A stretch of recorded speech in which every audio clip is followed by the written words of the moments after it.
Merhabalar arkadaşlar, tekrar kanalıma hoş geldiniz. Videonun birinci bölümünde hatırlatmak için söylüyorum. Kafa yapımını bitirmiştik. Frank iple çalışmıştık. Şimdi gövdeyi yapacağız ama gövdeden önce kol ve bacaklarını yapacağız. Kol ve bacakları birlikte çıkıyor. Sonra gövdeyle birleştiriyoruz. Bakın şu şekilde hareketli.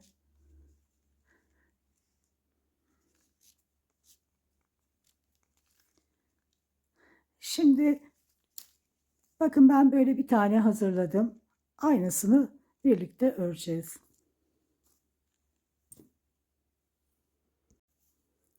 Sihirli halkayla başlayalım. Sihirli halkanın içerisine 6 sık iğne örüyorum.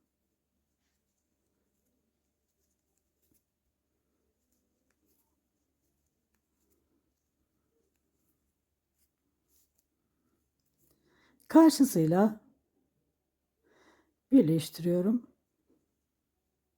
Aynı yere çift batarak birleştiriyorum. Yani arttırmayla birleştirdim. Oraya işaretimi koyuyorum.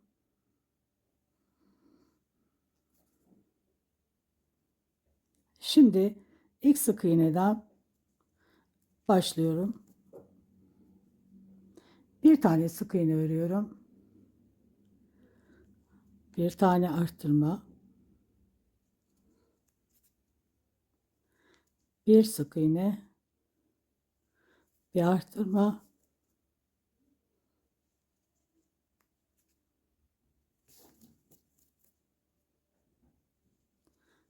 Bir sık iğne. Bir tane arttırma. 3 kez arttırmış oldum.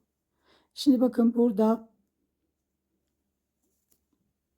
bir tane sık iğnemiz var. Oraya batıyoruz.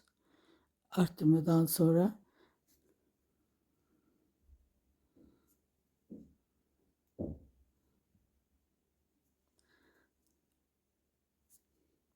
toplam 10 sık iğnem oldu. 10 sık iğne örüyorum.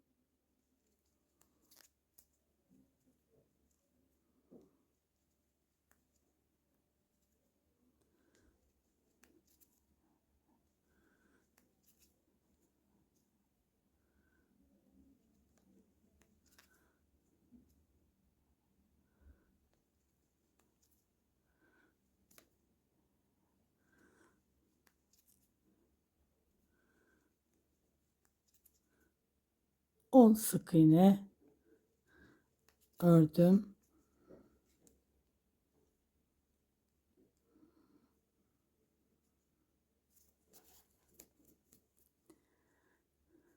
Şimdi 2 tane sık iğne örüyorum.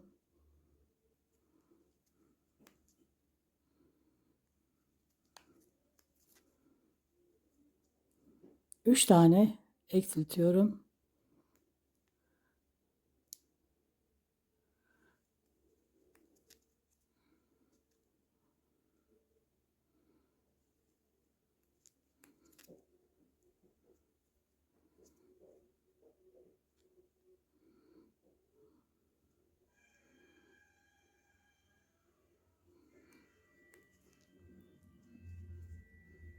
Üç tane eksilttikten sonra 2 tane sık iğne ile sırayı bitiriyorum.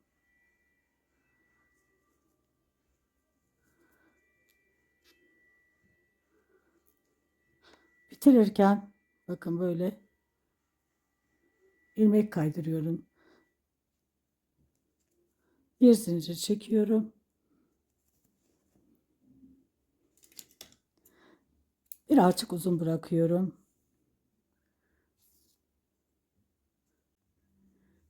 Bundan 2 adet örüyoruz. Şimdi bakın böyle yaklaşık 1 metreye kadar yani evet 1 metre kadar bir ip, koyu renk alıyoruz. Bakın uzatıyoruz. Bunu böyle sağ tarafımıza alıyoruz. Şimdi Buradaki işaretin olduğu yerden arkadaki ilmekten şöyle bakın, arkadaki ilmekten bir kısımdan yani ip takıyorum. Bir zincir. Şimdi bakın burada birer tane atlayarak içeriden dışarı doğru alıyorum. Bu şekilde. Baştakini öyle değil. Burada videoyu dikkatli izliyoruz. Şimdi tekrar bir tane atlıyorum. Buradaki değil. Buradaki.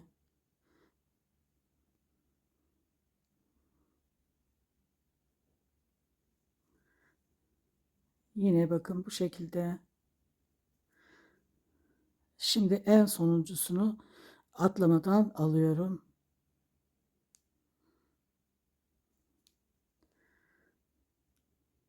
Şöyle. Tığımda 4 tane ilmeğim var. Bunu bir defada çekiyorum. Ve şuradaki alttaki koyu renk ipi üstten böyle tığımı atarak öreceğim.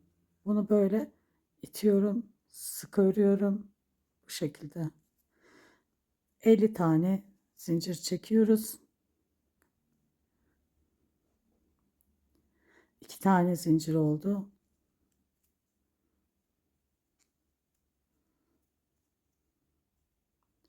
50'ye tamamlayalım.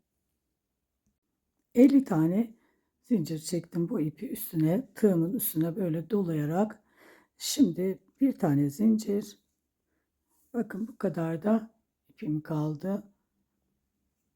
Şimdi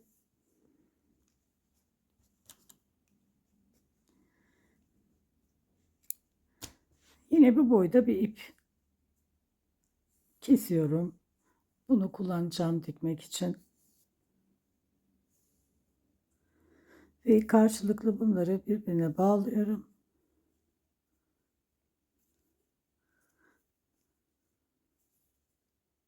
Sıkıca bağladım.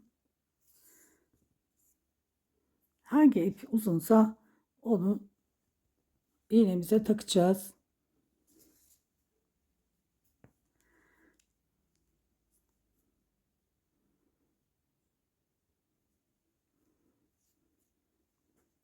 Şimdi buradan bakın,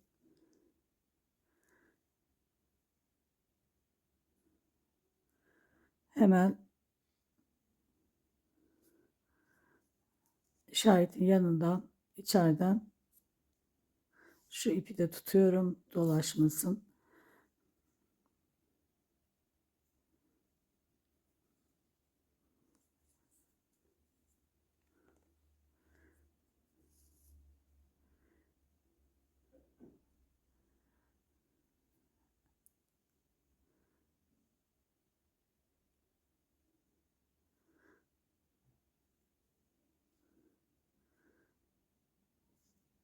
Buradan iğnemi çıkartıyorum ve içerideki yine ilmeklerle çalışıyorum.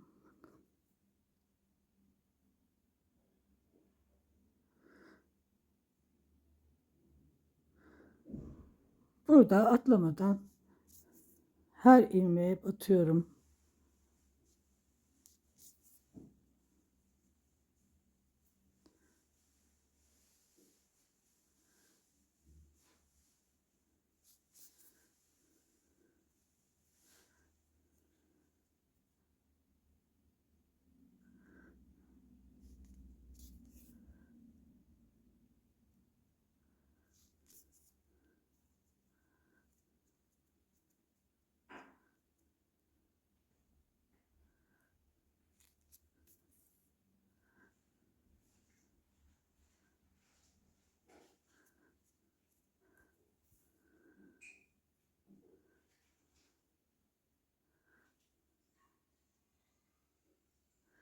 Şimdi buradan tekrar batıyorum.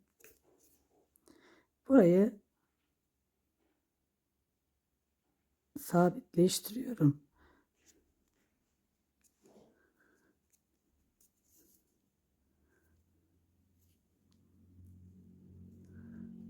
Şimdi buradan içeriden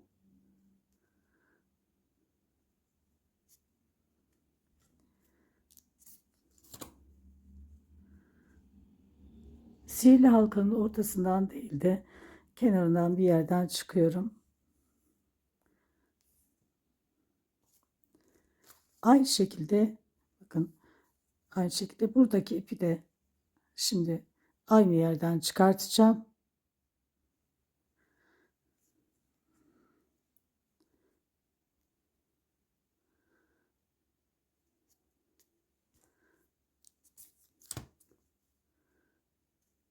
Birbirine bağlayıp içerisine yerleştireceğim.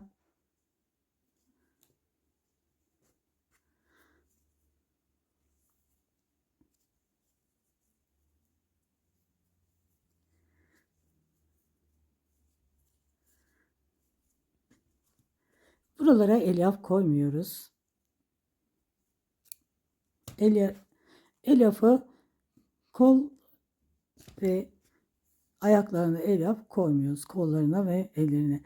Bunu da aynı şekilde arkadaşlar, pardon, şimdi bu ipi çalışacağız. Bunu içerisine yerleştirelim. Şimdi bu açık renk iple çalışacağız.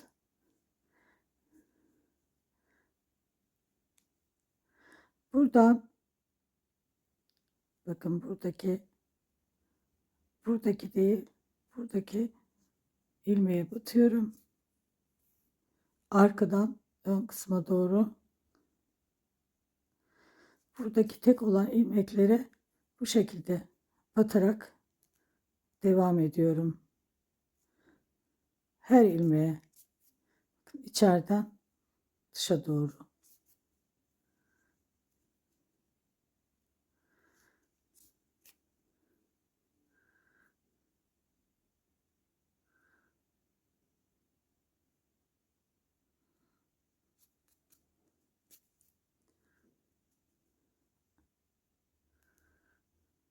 Buradan da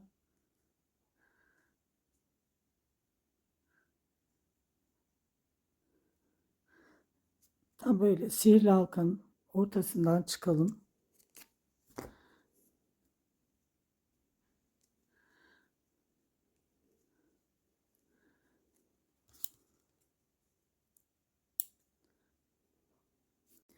Önce şöyle ince bir tığ kullanıyorum. 95 milim. Burada başlangıçta tek olan ilmeği alabilmek için bakın şöyle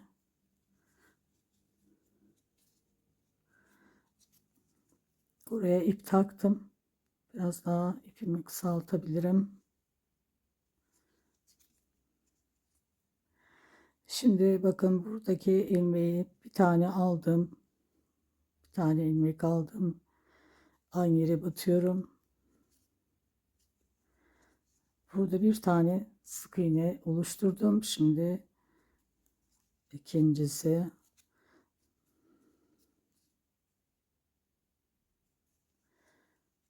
üç, dört,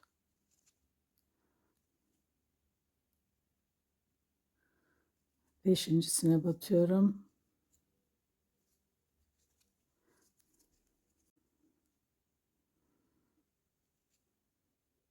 5, 6,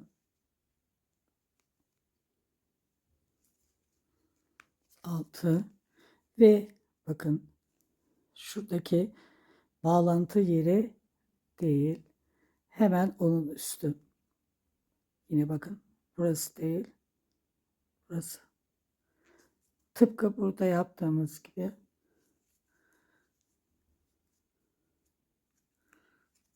Şimdi karşısıyla birleştiriyorum. buraya işaretimi koyuyorum. 5 ilmek alttan, 7 ilmek üstten çıkarttım ve toplam 12 ilmeğim oldu. Şimdi 12 kez artırma yapacağım peş peşe. Bir tane arttırdım. Şuradan bir tane atlamadan emin olmak için tekrar bakıyorum. Bakın. Bir tane arttırma. İkincisi.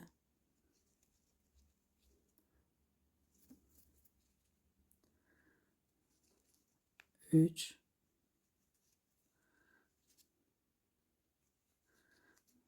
4.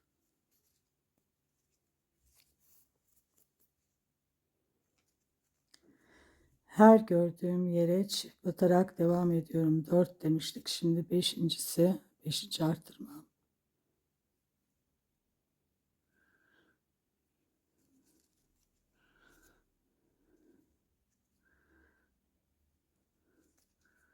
Altıncısı.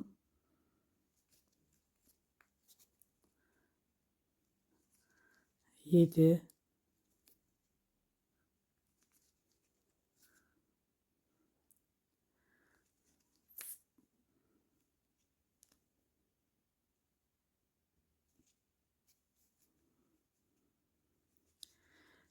8.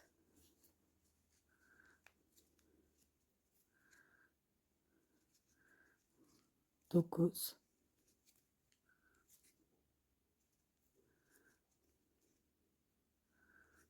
10.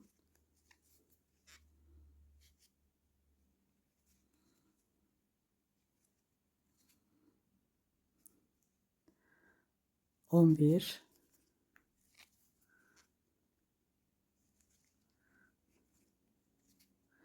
ve işaretin olduğu yerle birlikte 12.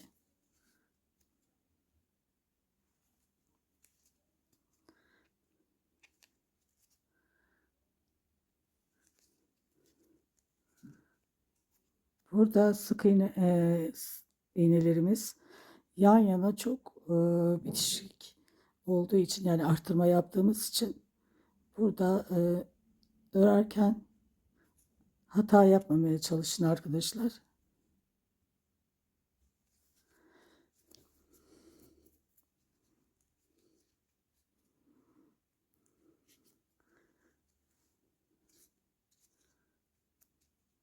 ...12 kez arttırdık. Toplam ilmek sayımız 24 oldu.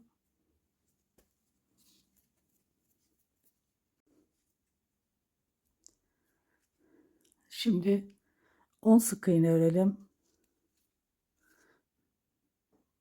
1, 2, 3, 4, 5, 6,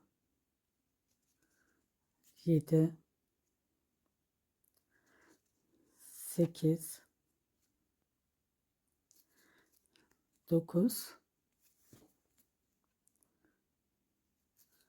10. Şimdi kol yapıyoruz. Bakın böyle ipimin arasından geçirdim. Buraya dikkat edelim. Şimdi yine devam ediyorum. Bakın 10 tane sık iğne ördüm. 10 sık iğne. Bakın 10 sık iğne. 11.'si burası. 11.'ye batıyorum tekrar. Yani sadece araya aldım ve 11.'ye batıyorum. Biraz gevşek, sıkı bir şekilde örmüyorum bu sık iğneyi. Gevşek ördüm bakın. 11.'yi ördüm. 11 sayıyorum, 11.'yi ördüm. Şu 12, 13, 14. Şimdi şöyle arkadaşlar, 10 sık iğne ördüm. Bu kolu araya aldım. Kolu araya aldım. Ve bir tane sık iğne ile bu kolu araya aldım ve sık iğnemi sayıyorum. 1, 2, 3, 4. 4 tane sık iğne bu şekilde sayalım. Kolu araya aldıktan sonra bakın, bu gevşek olan ipi de sayıyorum. 1, 2, 3, 4, 5, 6, 7, 8, 9, 10,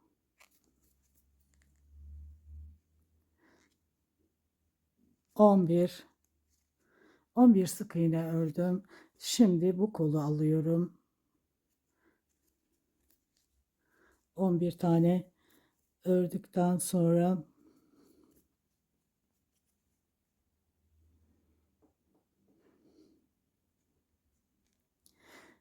şimdi devam ediyorum. Bakın yine gevşek bir şekilde 11 tane ördüm. Kolu araya aldım ve sık iğnelerime devam ediyorum. Gevşek bir şekilde bakın, birincisini o kolu araya aldığımı gevşek yapıyorum. 2 ve 3 sık iğne ile bitiriyorum. Burada tamam. Şimdi 3 sık iğne bir artırma yapacağım. İlk sık iğneden başlıyorum. 1, 2, 3. 3 sık iğne bir artırma. Sıra sonuna kadar 6 kez 3 sık iğne bir artırma yapacağım. Bu sırayı birlikte tamamlayalım. 3 sık iğne bir artırma yaptım.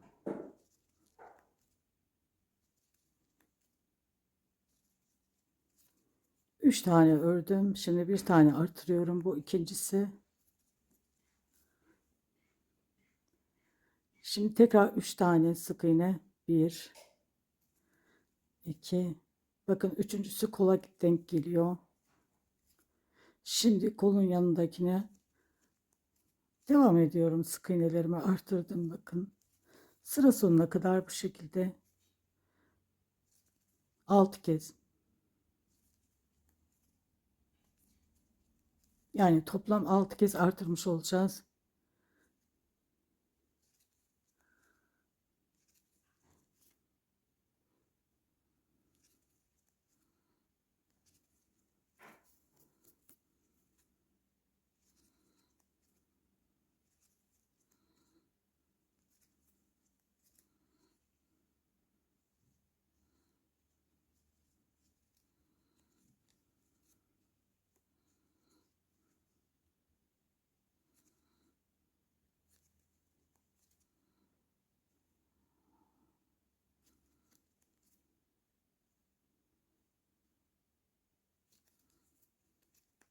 Üç ve işaretimin olduğu yere de artırma yapıyorum. Yani artırmayla bitiriyorum ve toplam ilmek sayım 30 oldu.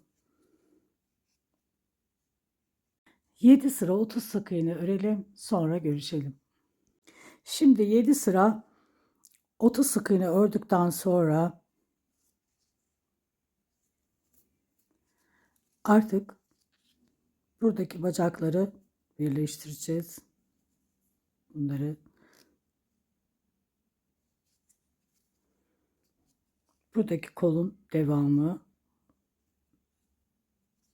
şu şekilde bakın arkadaşlar.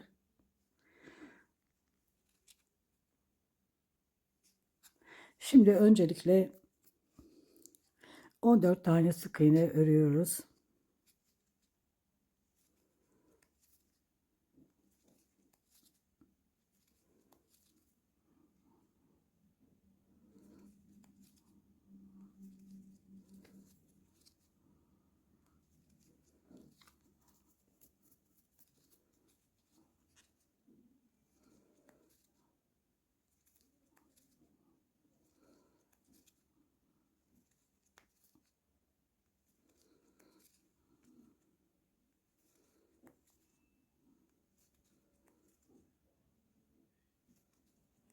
14 sık iğne ördüm.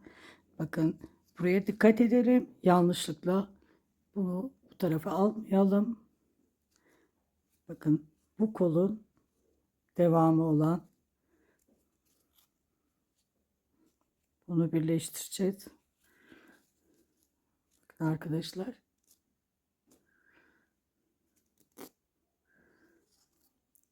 İstediğiniz uzunlukta bunu ayarlayabilirsiniz. Şimdi bunu bu tarafa alıyorum. Bakın yine yukarıdaki gibi ipimin buradaki sık iğnenin arasına alıyorum. 14 tane sık iğne ördüm. Şimdi devam ediyorum. Burayı da gevşek alıyorum. Bakın gevşek sık iğne yapıyorum. Şimdi bir tane ördüm. Bakın 14 sık iğne ördükten sonra araya aldım. Bir tane sık iğne ördüm. Sayıyorum. 14 tane sık iğne daha öreceğim. Şimdi bakın 2 tane oldu. Kolu araya aldıktan sonra sayıyorum. 1, 2, 4, 5, 6, 7, 8, 9, 10,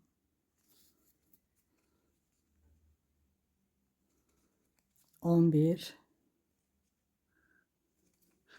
12, 13, 14. Şimdi bakın bu kolu, bu bacağı alıyorum. Bakın karıştırmıyoruz. Şimdi bunu alıyorum bu tarafa. Burada videoyu dikkatli izliyoruz. Videoyu atlamadan izliyoruz. 14 tane ördüm ve devam ediyorum. Araya aldım. Bir tane sık iğne ördüm ve ikincisi de işaretimin olduğu yer. 2 tane sık iğne ile bu sırayı bitirdim. Şimdi ilk sık iğneden başlıyorum. Eksiltmeye 1, 2, 3, 6 kez eksiltme yapacağım.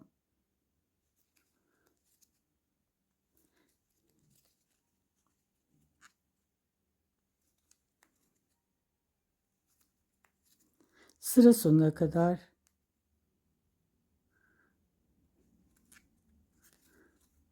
sonuna kadar üst sık iğne, bir eksiltme. Sonuna kadar üst sık iğne, bir eksiltme 6 kez yaptım. Şimdi toplam ilmek sayım 24 oldu. Bir sıra 24 sık iğne örelim. Bir sıra 24 sık iğne ördüm. Şimdi 2 sık iğne, bir eksiltme. 2 sık iğne, bir eksiltme. Sıra sonuna kadar 6 kez örüyoruz. 2 sık iğne, bir eksiltme 6 kez ördüm. Şimdi bir sık iğne, bir eksiltme örüyoruz. Birlikte yapalım.